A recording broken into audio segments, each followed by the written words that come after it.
ए पुत्र हटाते नहीं विकदे, ए पुत्र हटाते नहीं विकदे। की लबनिए विच बाजार कुड़े, देने मेरे दाता दी, ए देने मेरे दाता दी।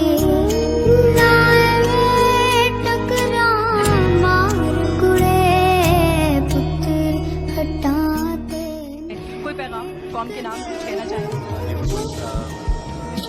मैं कौम को ये पैगाम देना चाहूँगा कि जिस तरह के एयरफोर्स की हमेशा से लेगेसी रही है, जैसा हमने अपने बड़ों से सीखा और हम भी इसको फॉलो कर रहे हैं कि जब भी कौम को, मुल्क को एयरफोर्स की ज़रूरत पड़ी तो इंशाल्लाह हम अपनी जान का नजराना देने से भी दरेक नहीं करेंगे और जो कुछ हो सका हम अपने मुल्क के लिए करने के लिए तैयार हैं। इसलिए आप लोगों से हमारी ये रिक्वेस्ट है कि आप अपना काम जारी रखें, बिल्कुल परेशान ना हो, आप बिल्कुल महफूज हाथों में, और इंशाल्लाह Pakistan air force is always there to take care of the whole Pakistan.